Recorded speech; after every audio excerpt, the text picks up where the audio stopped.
시청자 여러분 안녕하십니까. 굿모닝 포인트 2부 오늘도 힘차게 문을 열어보겠습니다. 오늘의 경제 언박싱은 미중산업경제연구소 조영찬 소장님께 맡기겠습니다. 어서 오세요. 예, 안녕하십니까. 예, 소장님 안녕하세요. 미중 정상이 만났고 뭐 여러 가지 이야기들이 보도됐는데 저는 개인적으로 이 부분이 가장 좀 인상 깊었어요. 예. 회담이 끝나고 나서 기자들과 질의응답을 하잖아요. 예. 근데 거기서 바이든 대통령한테 여전히 시진핑을 독재자라고 생각하느냐라는 기자의 질문에 그렇다고 대답을 했더라고요. 그래서 이 배경을 좀 어떻게 보시는지 전반적으로 이 회담과 관련해서 좀 말씀을 좀 부탁드릴게요. 바이든 입장에서 보면은 시진핑은 참 눈치가 없고요. 또 고집이 워낙 세고 국제 협상과 관련해서 할 말, 안 할 말을 좀 구분해야 되는데 그런 걸 전혀 못 하고 있다는 거죠. 시진핑 같은 경우에는 그 바이든 면전에서 뭐 지구는 두 나라가 모두가 성공할 수 있을 만큼 넓다는 발언을 했는데요.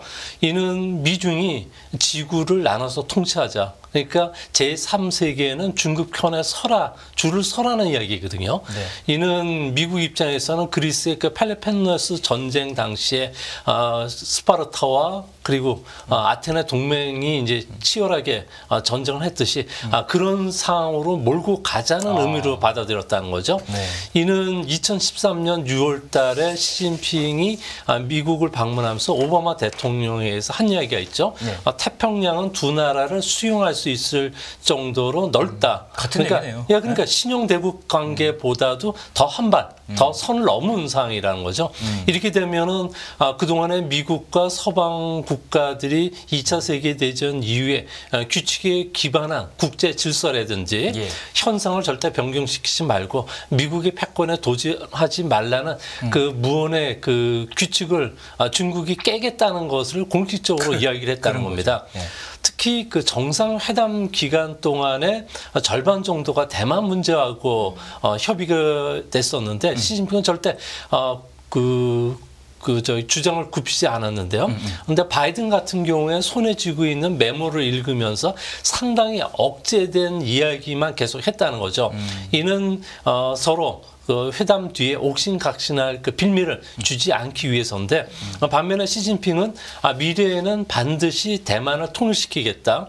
미국은 대만을 무장시키는 것을 멈추고 중국의 평화 통일을 지지해야 된다는 강경 발언을 했는데 이런 것들이 그 바이든 대통령의 불쾌감을 사면서 독재라는 발언을 샀던 것은 아닌가 이렇게 보여집니다. 바이든 대통령이 불쾌했다라는 사실은 저도 짐작이긴 하지만 상당히 공감이 가는 건데 원감생심 무충국이 나와서 양분해서 사이좋게 가자 하면서도 약간 시진핑 주석이 조금 양보하는 구석은 있는 게 이제 말로 양보했겠지만 대만 침공 이 관련해서는 옛날에는 이제 그동안은 전쟁을 통해서 대만 통일을 하지 않는다 뭐 이렇게 얘기하다가 이번 미중 정상에서는 대만 침공 계획은 없다 또 이렇게 약간 뒤로 한 발 물러서는 듯한 발언을 했는데 말을 바꾼 이유는 아무래도 이제 원래 더 큰 목적을 좀 이루려고 하고 대화술의 한 부분이겠죠? 네, 그렇게 보여지는데요.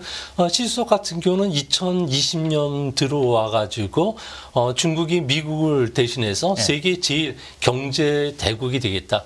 시안까지도 이야기했죠. 2027년에서 2030년 그 사이에는 미국의 경제 규모를 돌파할 수 있다. 자신감을 내비쳤고요. 이를 묻는 기자들의 질문에는 음양오행설에 기반을 둔 동승서강 그러니까 기와 세가 동쪽에 몰려 있으니까 중국은 뜰 수밖에 없고 그리고 서쪽은 계속 쇠퇴할 것이라는 주장을 해왔는데요. 네. 이 때문에 대만에 대해서 2020년도부터 뭐 무력 침공과 관련된 실전 훈련도 실시를 했고요. 서방 국가에 대해서는 경제적, 군사적으로 계속 압박을 하면서 자원을 무기화도 이때 선언했는데 이제 문제는 중국 같은 경우에는 무기나 군대를 현대화시키는 계획은 2035년까지는 무조건 달성하라고 지상명령으로 내려놨고요. 예. 또 어느 나라도 중국에 도전했을 경우에 이길 수 있는 군대를 만들어 놓으라는 게 2049년까지입니다. 그러다 보니까 현대화와 관련해서 엄청난 예산들을 쏟아붓고 있는데요. 예. 이 때문에 외형적으로는 중국은 세계 그 1, 2위를 다투는 군사 강국이 됐다는 거죠. 210만의 인민해방군이 있으니까 세계 1위고요. 규모상으로는. 네. 함정은 400척이기 때문에 세계 1위. 그리고 군용기는 3,100여 대 정도가 되니까 세계 2위 정도 됩니다. 그렇군요. 뭐 항공모함, 극초음 미사일까지도 갖고 있었는데요. 하지만 실제 까놓고 보니까 실전 훈련을 마친 상태지만 대만 침공이 사실상 힘들어지는 상황까지 몰리고 있다는 겁니다. 이 때문에 만약 작은 충돌이 있어가지고 중국이 패했을 경우에는 시진핑이 네가 이야기했던 말은 허언 아니냐. 그래서 반대파에게 공격을 당하는, 공격당하는 공격을 당했지. 그래서 이제 종신 국가 주석이 불가능해질 수 있다는 거죠. 이 때문에 조금씩 말을 바꾸고 있는데요. 지금 가장 중요한 게 대만 총통 선거와 관련해서 내일 최종 총통 후보 마감 등록일이 있습니다. 여기에 친중 야권 국민당과 민주당 후보 간의 단일화 협상을 중국에서 중재를 하고 있는데 네. 이 단일화 협상이 누가 총통이 되느냐 부총통이 되느냐를 놓고서 서로가 치격닥하면서 이게 불발이 되고 있습니다. 그 사이에 중국 안에서는 고타밍 폭스콘 창업자가 다시 뜨니까 이제 민중당하고 고타밍하고 다시 또 단일화를 하면서 여당 후보를 라이칭더 그 부총통을 앞서는 그런 생각들을 하고 있는데 이런 그 전략하에서 움직였던 것은 아닌가 보여지고요. 두 번째로는 중국 같은 경우에는 리상프 국방부 장관을 비롯해서 전 국방부 장관 그리고 군사의 부주석, 미사일 사령부의 장성들을 전부 다 날려버렸는데요. 아무래도 첨단 장비와 관련해서는 제대로 성능이 발휘가 되질 않는다는 겁니다. 탄도탄을 적재한 잠수함이 서해에서 침몰을 해가지고 전원이 익사를 했죠. 네. 또 이것뿐만 아니라 대만의 그 13발의 미사일을 발사했는데 탄도탄을 발사했는데 실제 그 목표 지점에 탄두에 도착해서 바다에 빠진 거는 13발 중에 5발이고 한 발은 푸젠성에 그대로 떨어져 버렸고요. 나머지 5발은 일본의 엉뚱한 데를 갔으니까 이렇게 제대로 된 장비 성능을 할 수 없다. 또 특히 중국 같은 경우에는 국내 파벌들이 워낙 세기 때문에 합동 훈련은 거의 하지를 않고 있다고 합니다. 예. 이 때문에 상륙 훈련뿐만 아니라 실제 전쟁이 일어났을 경우에 상륙전에 성공할 수도 없는 상황이고 또 미국 의회 같은 경우에는 우크라이나 달리 대만에 대해서 민주당, 공화당이 모두 강력하게 지지를 하는 상황에서 양안 전쟁이 벌어진다면은 미국과의 군사적 충돌이 있을 수밖에 없고 그 전쟁이 장기화됐을 경우에 중국 같은 경우는 경제적 침체뿐만 아니라 두 번째로는 군수 보급상의 문제도 있을 거고 러시아처럼 군사적 혈맹 관계를 갖고 있는 나라가 없다는 건 참전도 불가능해지기 때문에 이런 측면에서는 이제 자신의 말과 관련해서 조금 톤다운을 시켜야 될 시점이 이제 지금이 아닌가. 그러니까 2027년까지 중국에서는 대만과 관련해서 작은 충돌이라도 예상을 했는데 네. 이제 이런 것들도 하기 힘들어졌다는 거죠. 이게 연상이 되는 게 러시아가 연상이 돼요. 러시아 우크라이나 전쟁 났을 때 뭐 게임이 안 된다고 생각해요. 아무도 금방 끝난다고 했는데 이게 그게 아니거든요. 사실 중국도 그럴 수 있어요. 그죠? 근데 상륙전 작전을 쓸 때 저도 이제 군에서 해병대에서 이 상륙 작전을 썼던 장교 출신이기 때문에 이걸 잘 아는데요. 예. 인구 50명당 한 명의 병사가 필요합니다. 상륙전에 실제 들어가려면. 그러니까 2천만의 대만 인을 제압하고 19만 명 정도 되는 대만의 그 병력을 제압하기 위해서는 40만 정도 병력이 필요한데 이 정도 병력이라면 210만 정도 되니까 충분히 동원이 가능한데 그렇겠죠. 문제는 대만 해협이 한 200km 정도 폭이 되니까 이것을 넘는 동안에 3분의 2는 사라진다는 거죠. 실제 상륙이 가능한 병력은 10만 정도인데 그렇게 되면은 그 요새는 대만에서 대만군이 육군이 한 10만 정도 되니까 네. 이들과 1대1로 싸운다면은 대만 점령이 사실상 불가능해진다는 거죠. 근데 이런 상황에서 미국이 만약 참전을 하게 됐을 경우에 대만과 관련해서 하나의 중국 원칙 또 이제 폐기를 할 것이고 뭐 경제적 좌절을 느낄 수밖에 없기 때문에 시주석 입장에서는 2027년까지 준비는 되어 있는데 막상 하려니까 겁이 나는 거죠. 그렇겠네요. 그렇군요. 자, 그리고 이제 중국이 뭐 수출 규제라던가 관세 철폐에 대해서 좀 재검토를 미국에 요청을 했는데 이 부분에 대해서 미국 측의 답변은 좀 어땠을까요? 네, 미국은 듣는 이야기만 들었을 뿐 어떤 이야기도 하지 않았는데요. 중국 입장에서는 군사 문제보다도 더 심각한 문제가 현재 중국에 찾아오고 있는 부동산과 물가 하락발 더블 디프레이션 상황에 지금 빠져 있다는 맞습니다. 겁니다. 이 때문에 중국에서는 그 계속 말씀을 드렸듯이 1대1 그 세일들을 워낙 많이를 할 정도로 재고 물량이 지금 넘친다는 거죠. 예. 그래서 이런 물량들과 관련해서 미국이 경제적 그 요구 조건을 들어줬을 경우에는 이 재고 물량이 미국에 수출되면서 미국의 중국발 디프레이션 압력이 작용을 한다는 겁니다. 그렇겠네요. 이렇게 되면 당장 내년 대선을 앞두고서 바이든 대통령이 대표적인 경제 정책이라고 할 수 있는 바이 아메리칸 정책이 아예 실종이 돼버리는 거죠. 그렇죠. 공격이 빌미가 될 수 있고요. 네네. 그동안에 미국이 줄기차게 추진해왔던 리스킹 전략, 공급망을 그 다변화시키는 전략도 이제 한순간에 물거품이 되기 때문에 이 문제와 관련해서 절대 받아들일 수 없다는 겁니다. 이 때문에 내년도에는 중국이 사실상 전기 자동차 그리고 이거와 관련된 배터리, 태양광 발전 패널, 철강, 석유화학, 가전, 장난감까지 중국산 제품들이 아주 물밀듯이 아주 싼 가격에 덤핑으로 해외에 수출될 수밖에 없는데요. 그렇죠. 이렇게 된다면 각국이 중국 제품에 대해서 세이프 가드 발동을 강화시킬 거고 네. 반덤핑 관세가 내년도에는 더 심해진다는 거죠. 이렇게 됐을 경우에 그 미중 간의 경제를 둘러싼 패권 다툼은 좀 더 치열해지고 미국은 중국에 대한 기술과 관련된 부분도 더 억제할 가능성이 크기 때문에 뭐 이렇게 됐을 경우에 첨단 반도체 그리고 미국산 AI를 쓰지 못한다면 중국의 디지털 그 플랫포머라고 할 수 있는 바이두, 알리바바, 텐센트, BAT 같은 경우에는 사실상 클라우드 서비스를 할 수 없을 정도가 되고 철수를 해야 되는데 그렇군요. 이렇게 되면은 이들 기업들이 소위 말해서 지메일이라든지 페이스북과 같은 서비스를 한다든지 데이터 센터를 구축하는 부분들은 사실상 물 건너갈 수밖에 없고 이것을 중국이 스스로 리셋시켜서 자신이 그 만들려고 하면은 미국이 현재 그 비구이엔이라든지 홍단 문제로 인해서 국제 투자은행들이 중국 기업에 돈을 빌려주지 않는다는 거죠. 그렇죠. 달러를 빌려주지 않는 네. 상태에서 수입도 할 수 없고 중국이 내년도에는 이 때문에 상당히 어려움에 처할 수밖에 없다 그런 생각이 듭니다.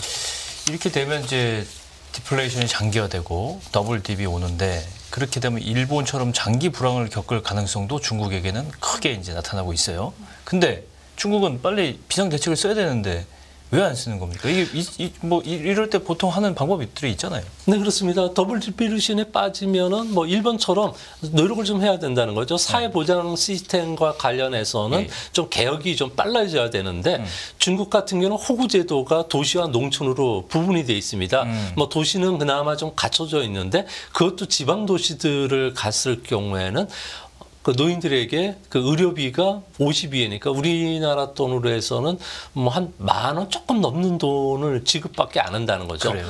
그리고 또한 그 노후연금 같은 경우에도 500위엔 정도밖에 지급을 안 하니까 우리나라 돈으로 한 10만 원 정도. 그러다 보니까 사람들이 미래에 대한 그 소득에 대한 불확실성으로 아예 쓰지를 않는다는 거죠. 무조건 내수에서 소비를 진작시켜야 되는 예. 거예요. 일본이 그거잖아요. 그래서 일본처럼 임금을 좀 인상시킨다든지 보조금을 지급해서 개인 소비를 자극시켜야 되는데 그러니까. 이 부분과 관련해서는 아주 신중하게 의회로 나가고 있다는 겁니다. 아무래도 중국 같은 경우는 미국에 대항하기 위해서는 국가 아젠다로 추진하는 2025 반도체 자금률 70% 달성이 지상 과제고요. 반도체 장비의 국산화뿐만 아니라 통신 장비 그리고 전기 자동차, 배터리, 태양광 패널, 5G 스마트폰과 관련해서 자국 부품을 무조건 100%를 써야 된다는 겁니다. 예. 그러니까 공급 물량을 축소시킨다는 거는 목표 달성에 차질을 질 수가 있기 때문에 예. 시주석 같은 경우에는 생각이 강대국이 돼야 되는 그 필요 전제 조건은 전세가 필요로 하는 인프라 와 관련해서 중국이 싼 가격에 대량으로 공급하면서 국제 표준을 가져갈 때 중국이 강대국이 될 수 있고 힘을 가질 수 있기 때문에 이거와 관련해서는 절대 양보를 할 수 없다는 겁니다. 이 때문에 뭐 미중 관계가 좋았을 경우 서방과의 관계가 좋았을 경우에는 서방 경제가 어느 정도 수용을 하면서 중국의 과잉 재고를 해소시켜 줄 수 있는데 그렇죠. 뭐 전략 외교로 계속 압박하고 그리고 그 자원 수출을 금지하고 미국인들과 관련해서 반스파이법으로 계속 구속을 하니까 누가 여기서 수입을 해주겠습니까? 그러니까요. 그러다 보니까 중국의 가장 큰 문제가 중국이 GDP 규모에서 미국과 관련해서는 2021년 기준으로 75%까지 높아졌어요. 그러니까 거의 따라왔다고 했는데 예. 이번 그 9월 말 기준으로 봤을 경우에는 의외로 11%가 빠진 64까지. 그러니까 오히려 거꾸로 역전하는 게 아니라 뒤로 후퇴하는데 그러네요. 일본이 미국의 GDP의 70% 됐을 때 미국의 압박에 의해서 이제 꺾였는데 중국도 이렇게 나타나기 시작하는 타이밍이 거죠. 왔어요. 네. 뭐 지난 2년간 중국이 이렇게 경제가 쇠퇴하고 뒤로 후퇴하는 것은 역설적이게도 시진핑의 정책이 가장 근본적인 원인이었다는 거죠. 뭐 세계 제1의 경제 대국이 되겠다는 야망을 미리 드러냈고요. 또 미국을 이겼다는 근거 없는 자신감이 드러나면서 미국과 서방 국가들의 견제를 스스로 자초를 했다는 거죠. 이게 이제 경제 후퇴 그 역작용을 일으켰는데 일본도 1990년 기준으로 해서 도쿄의 그 부동산을 전부 팔았을 경우에 미국을 전체 살 수 있다고 그렇죠, 얘기하고 그렇죠. 근거 없는 자신감을 드러냈다가 그때 얻어맞았는데 그랬죠. 예. 중국도 지금 이런 상황이기 때문에 아마 스스로 그 중국의 체계적인 모순 문제를 안고 그냥 너무 허황성세를 너무 그냥 드러냈던 건 아닌가 이렇게 생각이 됩니다. 그 조금 전에 국산화율을 지금 중국 내에서 높이고 있다고 하셨잖아요. 그럼 이게 우리나라 산업에는 뭐 어떤 뭐 좋은 영향을 좀 가져갈 수 있는 부분도 있는 건지도 궁금한데요. 네, 중국의 불행이 국내 기업들에게 의외로 반사 이익을 주고 있다는 측면이 강한데요. 네. 현재 우리나라의 그 산업 통계를 보면요, 뭐 스마트폰이라든지 자동차, 석유, 화학 이런 장치 산업들은 아직 경기 회복이 되지는 않고 있는데 그 중에서도 반도체만은 상산이 지금 V자 회복세가 아주 뚜렷하게 지고 나타나고 있다는 겁니다. 뭐 이는 중국을 비롯해서 세계 각국이 전자 부품이라든지 반도체 재고 조정이 거의 끝나가고 있고요. 여기에 이제 최근 들어와서 화웨이를 비롯해서 애플의 그 신제품인 스마트폰 판매가 시작이 되기 시작했고요.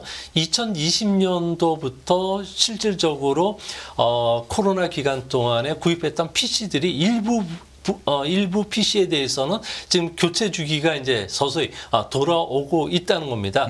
또한 가장 중요한 건 상성 AI와 관련해서 그래요. 미국이라든지 전 세계가 집중적으로 투자를 하고 있는데 수요가 생기죠. 핸드폰에 대해서도 앞으로 1년 뒤에는 애플도 그렇고 이런 AI를 스스로 한 대씩 탑재를 시켜주겠다는 겁니다. 그렇죠. 이렇게 되면 엄청난 반도체 수요가 있으니까 반도체와 관련해서 미리 확보 전쟁에 들어가게 됐는데요. 우리나라 같은 경우는 그 수출의 20%가 반도체가 차지합니다. 그렇죠. 이러다 보니까 반도체 경기가 바닥을 찍었다고 볼 수 있는 게 1개월에서 3개월 뒤에 산업 생산 활동을 잇는데 가장 유효한 게 신규 수주라든지 재고 밸런스가 되는데 이 재고 조정이라든지 신규 수출 수주가 상당히 지금 그 생각보다 빨리 앞당겨서 지금 오고 있다는 겁니다. 이 때문에 다른 나라보다 우리의 그 반도체와 관련된 경기가 빠르다는 것은 이 산업 상승과 관련해서 2017년 1월을 100으로 놓고 지수화를 그림을 그려보면 우리나라는 현재 110까지 올라왔는데 일본은 그대로 정체된 93 정도에 머물러 있다는 거죠. 그렇군요. 뭐 이렇게 된다면 일본에 그동안에 투자됐던 외국인 자금들이 N저로 인해서 쌌는데 이제 모멘텀이 강해지는 한국 쪽으로 이제 올 수도 있다. 그래서 반도체와 관련해서 최근 들어서 각광을 받는 것도 이 때문인 것으로 보여집니다. 반도체 의존도가 높은 우리나라로서는 진짜 작년 교역 진짜 망했죠. 예. 예, 농사를 망쳤는데 정말 반가운 소식이 아닐 수가 없어요. 이게 좀 일시적일 걸지 좀 장기적으로 가야 될지 이걸 좀 잘 읽어야 되는데 어떻게 보세요? 근데 반도체와 관련된 세계 수요는 이미 이제 바닥을 찍은 것으로 확인되고요. 이제는 빠른 속도로 올라가는 것만 남았는데 이렇게 보는 거는 탄광의 카나리의 역할을 해주는 게 대만의 반도체나 전자 부품들입니다. 아무래도 전 세계에 이 부품들을 공급해주고 있기 때문에 그런데요. 뭐 이 때문에 그 위탁 반도체 생산을 하고 있는 대만 같은 경우에는 10월 수출 수주 같은 경우에는 전년 대비 마이너스 4.6%로 마이너스 폭이 크게 줄기 시작하면서 상승 곡선을 그리고 있다는 겁니다. 예. 이 중에서도 전자 부품 같은 경우에는 마이너스 0.3으로 10월 달에 나왔는데 이는 그 플러스 전환을 이제 곧 눈앞에 두고 있고요. 또 정보통신기술 ICT 같은 경우에도 바닥을 찍으면서 마이너스 5.2까지 지금 높아지고 있다는 겁니다.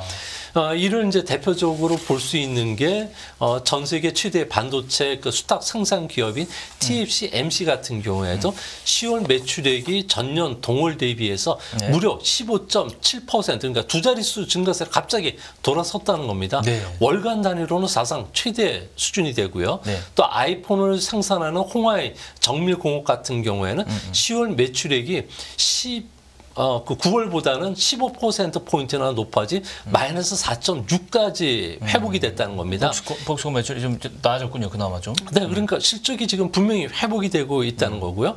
이 때문에 필라델피아 반도체 지수 SOX 같은 경우에도 2021년 12월이 최고치를 찍고서 지금까지 계속 하락했는데 지금은 요거 이제 돌파하는 거는 이제 초읽기에 들어간 상황이고요. 또 이렇게 앞으로도 계속 올라갈 수 있다고 보는 것은 필라델피아 반도체 지수 같은 경우에는 필라델피아 반도체 지수의 구성 기업들의 12개월 그 예상 EPS 증가율에 그 항상 선행을 하는데 이 선행 숫자를 보면은 2025년까지 반도체 기업의 실적들이 계속 상향 조정이 되고 있다는 겁니다. 네. 이 때문에 시차를 고려했을 경우에 2024년 말까지는 반도체 경기가 이제 큰 사이클, 실리콘밸리가 큰 사이클을 타는 것은 아닌가. 그래서 그동안에 그 전기차 배터리가 조금 조정을 보이면서 주도주 없이 참 어려움을 겪었던 투자가들한테는 좀 단비 소식을 좀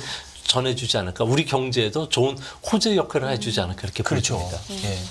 알겠습니다. 이번에는 이 얘기 좀 해볼게요. 뭐 중국의 인구 많은 건 뭐 모두가 다 알고 있는 사실인데 중국의 병원에서 출생 증명서를 판매한 의혹이 있다. 일단은 이제 뭐 전국적으로 이제 이 중국 정부가 조사를 한다고는 하는데 이게 무슨 일인가요? 이걸 왜 조작을 해서 왜 판매를 하는 거죠? 안 태어났는데 태어났다고 출생 신고서 내는 거. 그렇죠. 위조를 해서. 중국 같은 경우에는 출생 그 증명서가 있어야지만 예방접종도 가능하고요. 호적 등기도 가능하고 사회보장의 신청을 할 수가 있거든요. 네, 우리나라 똑같다는 겁니다. 네. 근데 일부 그 산부인과를 중심으로 해서는 뭐 인신매매라든지 불법 입양이라든지 여성 유기와 관련해서 이런 가짜 증명서를 사고 파는 사태들이 항상 있어 왔다고 합니다. 그게 필요한 집에서 사가는군요. 이거. 예, 그래서 대검찰원의 그 자료에 따르면 2021년부터 2022년 최근 2년간의 인신 매매와 관련된 범죄로 무려 3,152명이 기소가 됐고요. 이런 게 발표를 했는데 세상이 깜짝 놀랐는데 이것은 중국에서는 빙산의 일각이라고 합니다. 그래요. 중국 같은 경우에는 작년도에 신생아 출생 수가 956만 명이라고 했지만 중국인들 사이에서는 이걸 믿는 사람이 거의 없다고 합니다. 실제 출생아는 800만에서 900만 정도밖에 되지 않는다. 이 차이가 발생하는 것은 병원이 출생자를 좀 부풀려서 보조금을 받으려는 것도 있겠고 그것뿐만 아니라 불법 출생 증명서를 발급하면 엄청난 돈을 받을 수 있다는 겁니다. 그렇군요. 그러니까 중국 같은 경우는 유아 불법 매매가 지금에서 진행된 게 아니라 아주 오래됐는데요. 2015년에 BBC가 정식으로 보도한 자료에 따르면 중국에서 갑자기 사라진 아이들 숫자가 일주일에 평균적으로 400건 정도 그리고 연간으로 2만 명 정도에 달한다고 하는데 세상에. 최근 중국에 나오는 자료들을 보면은 한 220만 명 정도가 매년 사라진다고 합니다. 그러니까 대부분은 국내외로 이방되는 것도 있겠지만 아이들의 그 남아사나 그 선호 현상이 선호사? 워낙 강하기 때문에 네.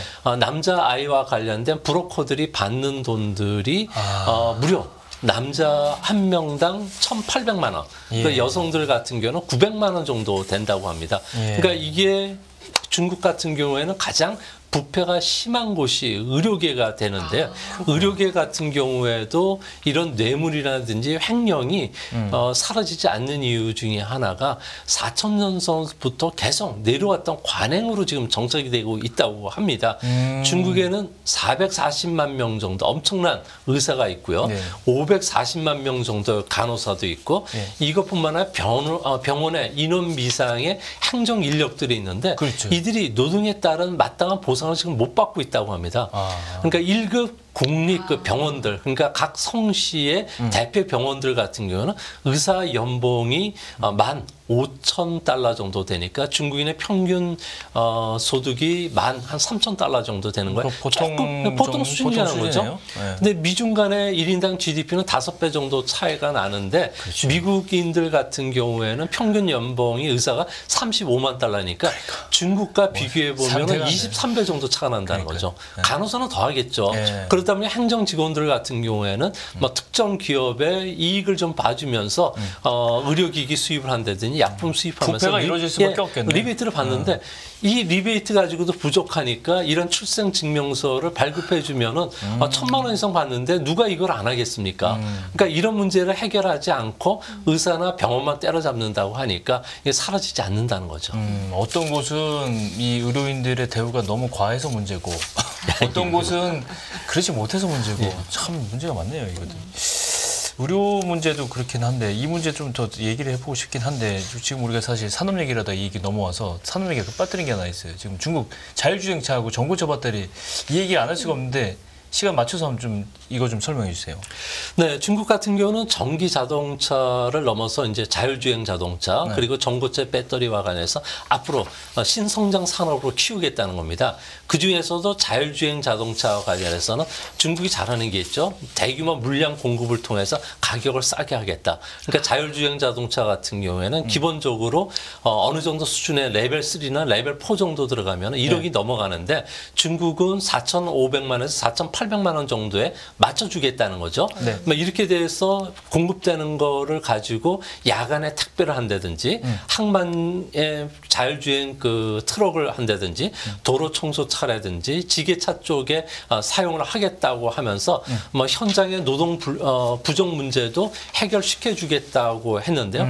이렇게 된다면은 2025년 정도가 되면은 이런 그 자율주행 자동차와 관련된 시장 규모가 한 200조 원 정도로 커지게 되고요. 그렇겠네요. 그렇게 되면 차량 탑재 센서뿐만 아니라 컨트롤러, 통신 네트워크와 관련된 기술이 발전하고 이를 통해서 중국은 스마트 교통, 스마트 자동차, 스마트 시티 정책이 이제 그 고차가 되고 안정화되면 이걸 가지고 해외 나가서 네옴시티 쪽에서 수주를 하겠다는 생각이기 때문에 우리나라 입장에서는 빨리 서둘러야 되지 않나 보여지고요. 예. 또 전기 그 차와 관련해서는 배터리 그 전고체 배터리를 국가 시책으로 지금 시작을 하면서 일본, 우리나라 2027년까지 전고체 배터리와 관련해서 상용화를 들어가는데 예. 중국도 2028년에는 이 문제와 관련해서 좀 상용화, 실용화 수준까지 들어간다고 합니다. 아무래도 이렇게 됐을 경우에 그 전기차와 관련된 리튬 배터리에 관련해서는 거의 환경 오염을 일으키는데 이게 중국에서는 수거가 안 되고 매년 500만 대 자동차의 배터리 정도가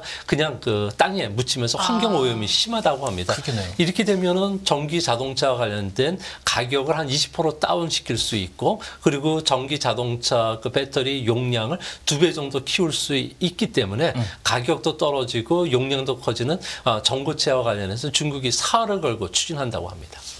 근데 이 전고체 배터리가 뭐 제가 뭐 잘 알지는 못하지만 굉장히 고도의 기술력을 그쵸? 필요로 한다고. 최첨단 기술 분야 중에 하나잖아요. 그렇죠. 근데 이게 의지는 뭐 좋은데 의지만으로 될 수 있는 건지 이게 좀 궁금하거든요. 중국 같은 경우는 전기차 배터리와 관련해서 이제 전고체로 가면은 고급 SUV라든지 세계적인 BMW 그리고 벤츠 그리고 아우디 쪽에 공급해주겠다는 야심찬 계획을 세우고 있는데 전고체 배터리와 관련된 허들을 넘는다는 게 이렇게 쉽지가 않다고 합니다.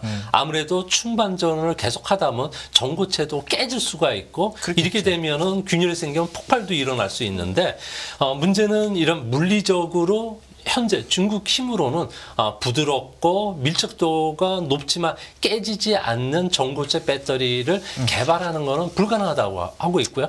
일본하고 우리나라 2단계를 뛰어넘는 수준인데 두 번째 그 문제에 우리도 걸려 있는데 전해질의 그 내구성이라든지 이온 전도성, 유연함을 실천해야 되는데 그렇죠. 이걸 실천하는 게 경쟁력인데 우리 같은 경우에는 여전히 그 전기 자동차와 관련된 화학적인 기술 쪽에 대해서는 기술적인 축적이 돼 있지만 아무래도 그 초격차 기술과 관련된 그 엔지니어들의 그 세밀한 부분에서는 여전히 이게 장애를 넘기 힘든데 중국도 이걸 상당히 넘기 힘들다는 거죠. 그래서 반도체처럼 중국이 현재 시행착오를 겪으면서 대규모 투자와 생산을 병행하면서 언젠가는 수준까지 올라오겠다 생각이 되는데 문제는 반도체는 용량이 초과되거나 이렇게 하면 다운이 되지만 전기차는 상명과 관련이 되어 있는 그렇죠. 부분들이기 때문에 네. 앞으로 상당한 후유증이 일어날 가능성도 있지 않나 이렇게 보여집니다. 그럼에도 불구하고 중국이 이 복귀를 해보면